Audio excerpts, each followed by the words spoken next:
It's about the restoration of our republic. We want to educate, encourage, enable the power. We stand for integrity, honesty, self-reliance, self-defense, and most importantly, no compromise on our foundational principles. This is America's Voice Now. Find America's Voice Now on Facebook and at americasvoicenow.org. Here's Michael Evans.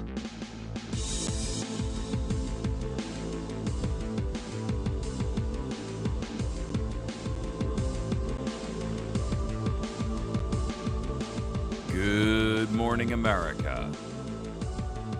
You're listening to America's Voice Now. My name is Michael Evans. I'll be your host this morning, and I appreciate you joining with us. If you're catching us live on our website, that's great news. I'm glad to see you out there. If not, I hope you're catching us on Patriot FB or perhaps on constitutionclub.ning.com. You know, we try to make the show available to you in numerous ways. You can also call our listen line and listen to the show at your convenience 24 hours a day, 7 days a week. The telephone number for that is 415-325-0725. The idea behind that is that it's radio by telephone.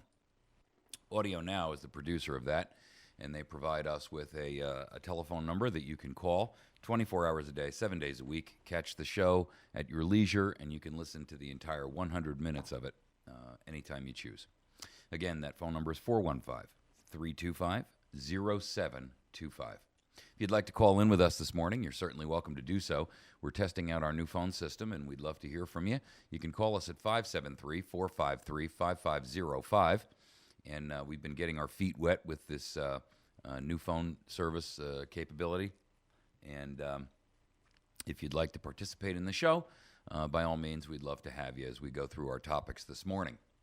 We're going to talk about a couple of different issues this morning, including why Dr. Ben Carson is all wrong on guns and the Second Amendment. Now, I know this is going to generate a lot of mail.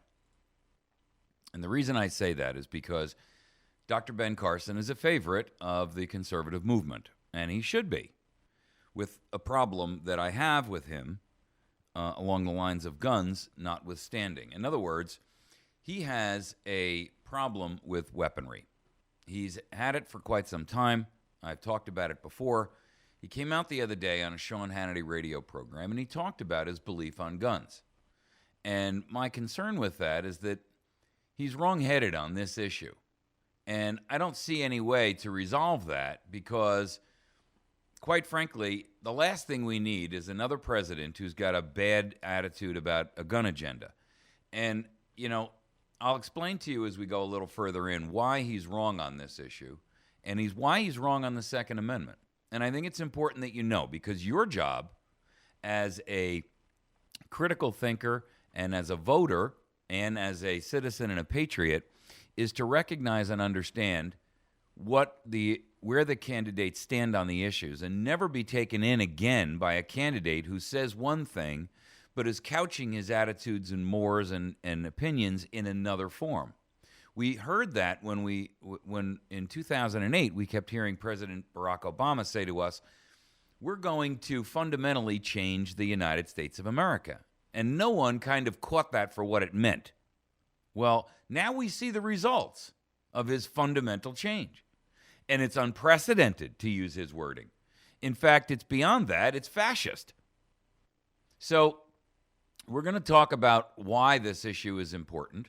I'd love to hear your feedback on it. I'm going to read you his and let you hear his actual statement, and then we're going to talk a little bit about it. Our second topic is why gun bans are always lurking around the corner.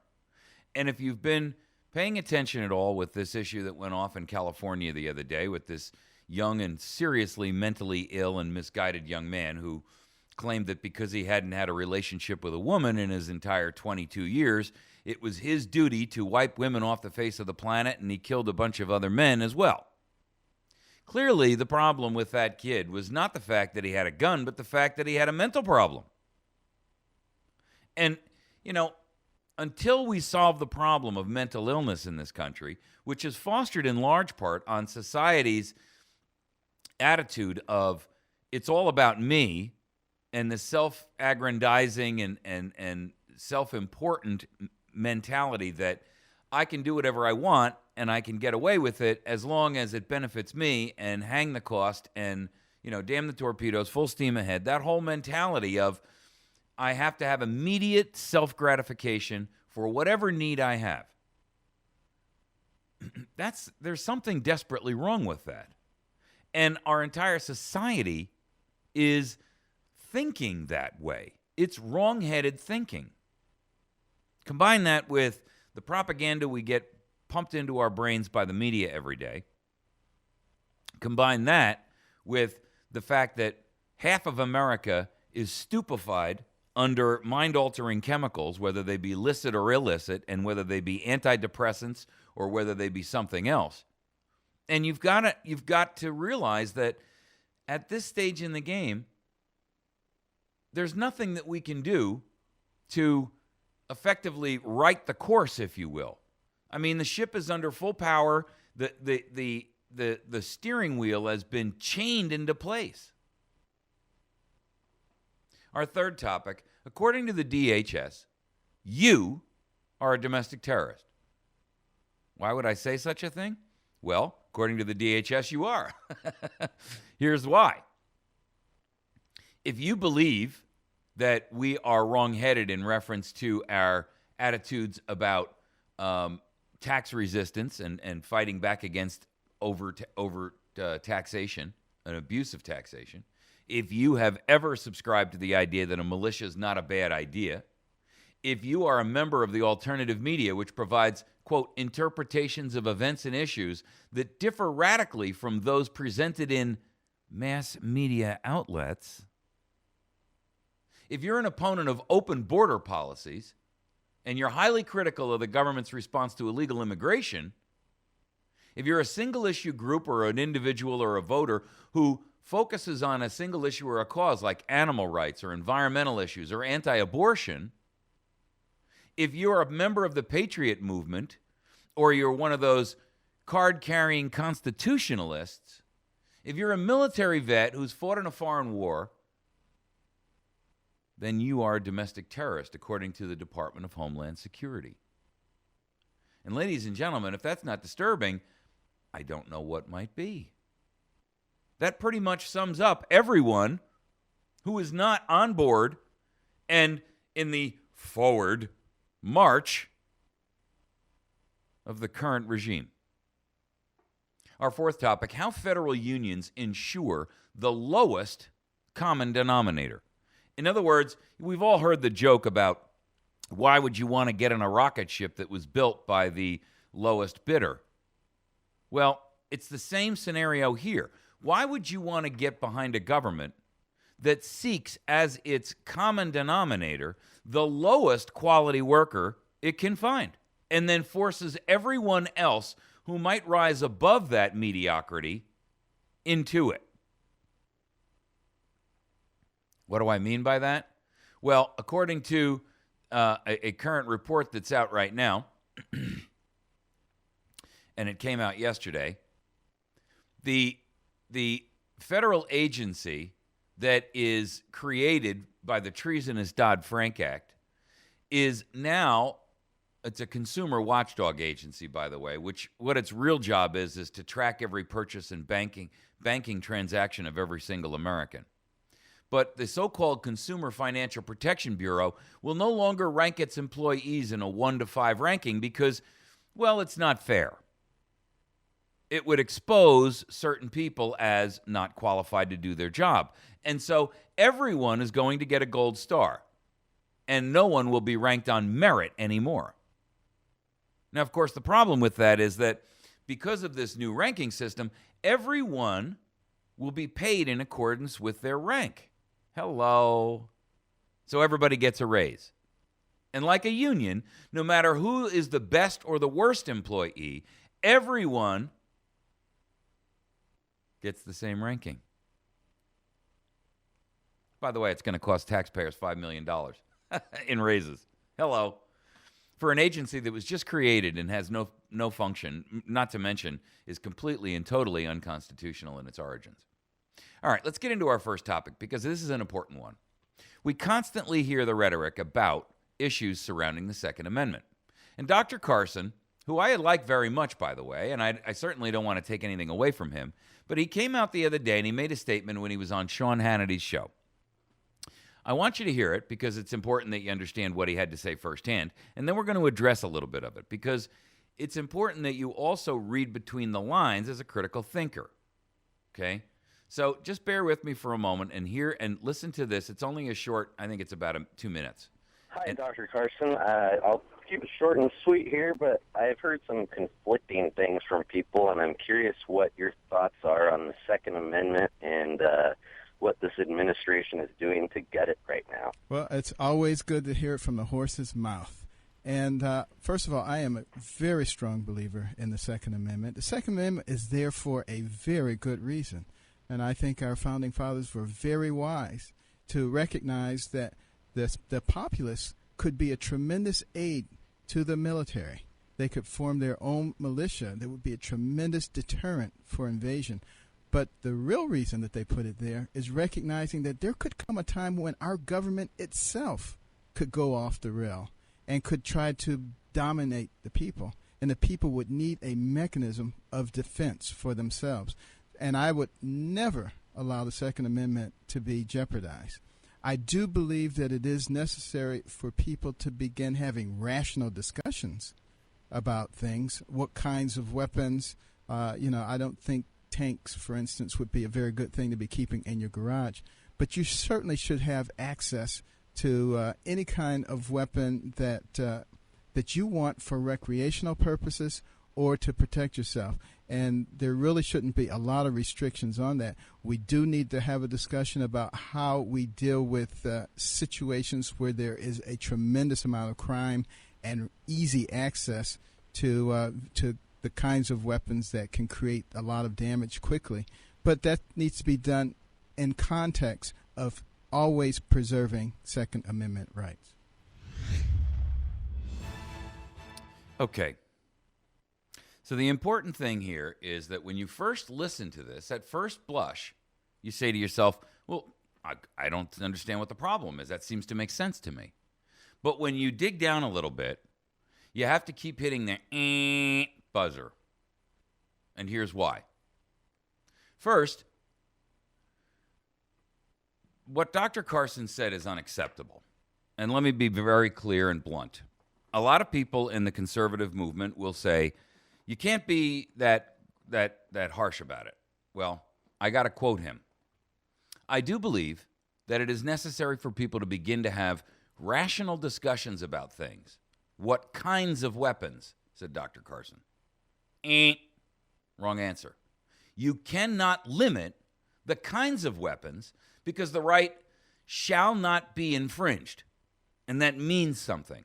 The founders intended for the people to be armed equally to the tyrant. And so the idea that you can limit what kind of weapons, and he goes on further to say recreational, I'm sorry.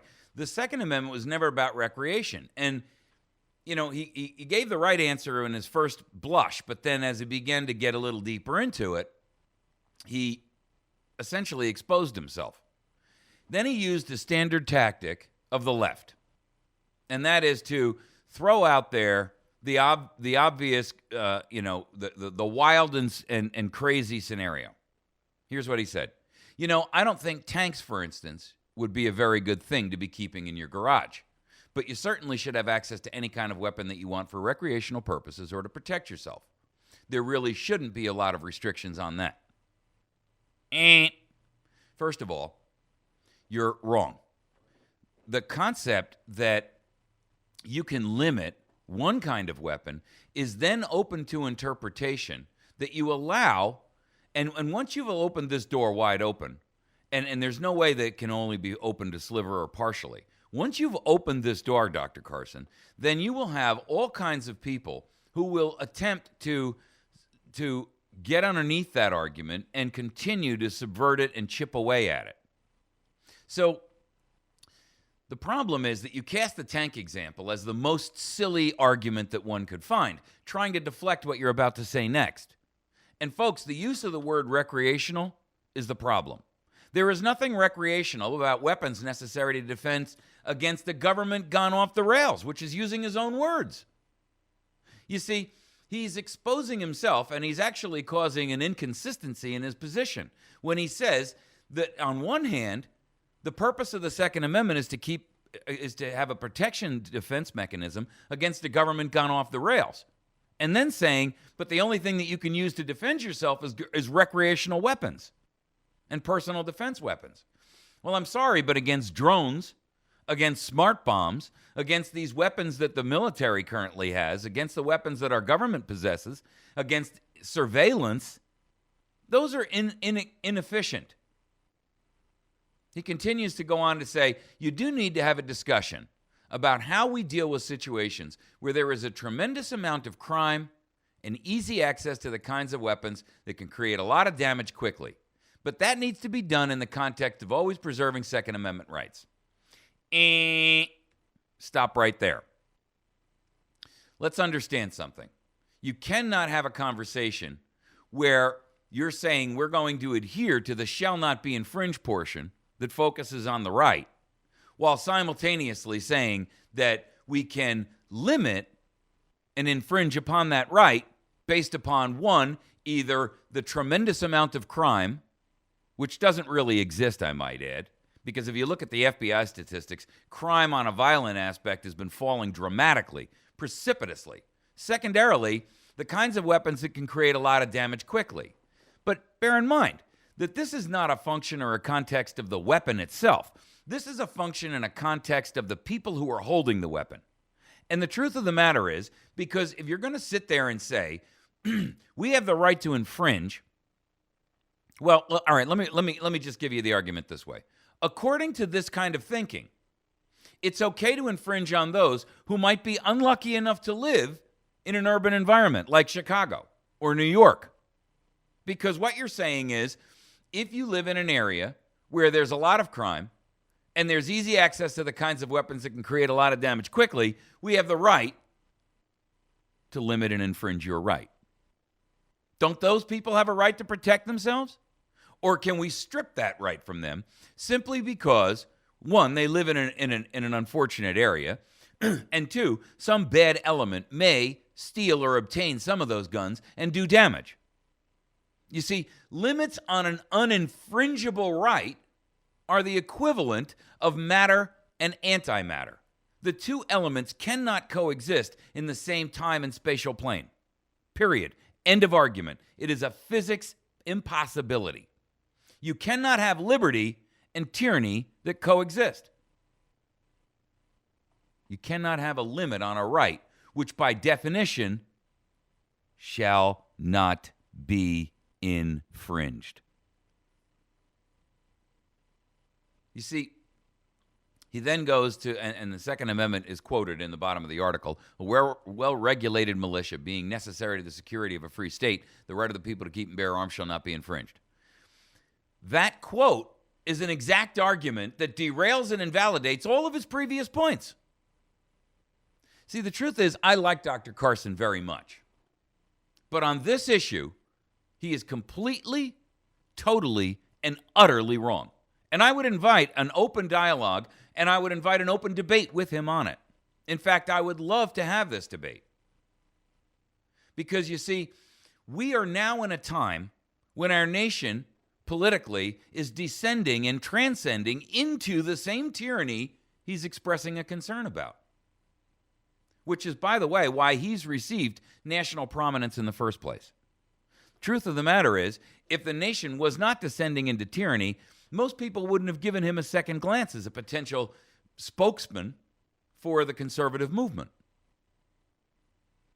But here's the problem. You see, we cannot allow the door to be opened and the camel's nose to get under the tent, or any other analogy that you want to use, because once we allow that sliver of this wrong-headed thinking into the dialogue, here's the problem.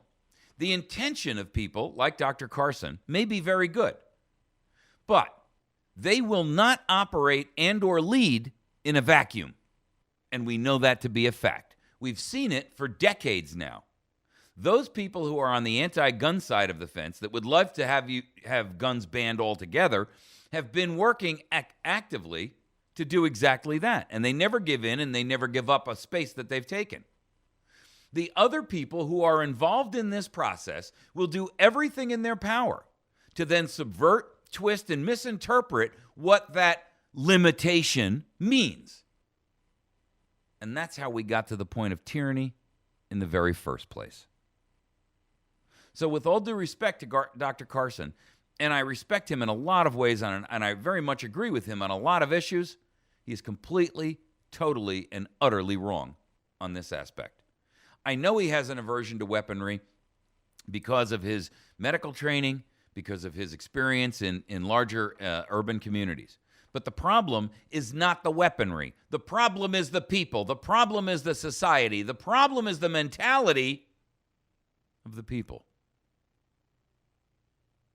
A gun is an inanimate object. You'll recognize and notice that the young man who committed that atrocity in California first used a knife when he had access to 3 handguns. And he stabbed 3 of his friends, his roommates, to death before he ever got in the car, before he ever put a magazine into the base of that handgun. The problem is not the weapon. It's not the knife. It's not the gun. The problem is the people.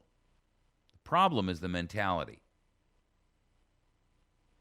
All right, we're going to take a break. When we come back, we're going to talk about why gun bans are always lurking around the corner. Because right off the bat, the minute that tragedy in California occurred, the first thing we heard out of the Democrats' mouth was, it's time for a gun ban. And we're going to hit on that issue when we come back. And I'll be more than happy to take your calls on it. You can give us a call at area code 573-453-5505.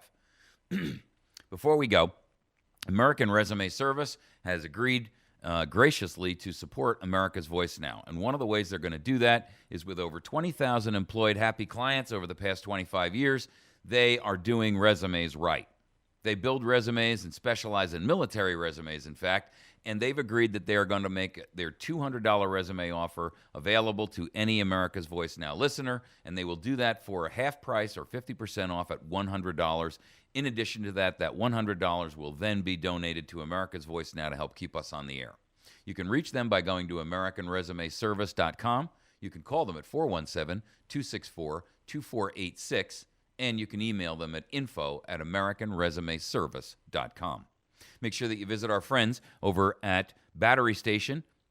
They're located in West Plains, Missouri, but they have a website you can get to at batterystation.com. You can also call them if you don't find what you want on their website at 417-257-7799. They have hundreds of products that are not on their site, all kinds of things for the self-reliant and self-protecting individual. They've got all kinds of gear that you could benefit from. In addition to that, make sure that you support your local Pizza Hut, but especially the Pizza Hut here in West Plains, Missouri on Porter Wagoner Boulevard. They support our program and actually have gone outside of normal corporate channels to make sure that they advertise on this station with us, and we are grateful and appreciative of that. We're going to take a quick break. When we return, we'll tackle the second topic. You're listening to America's Voice Now.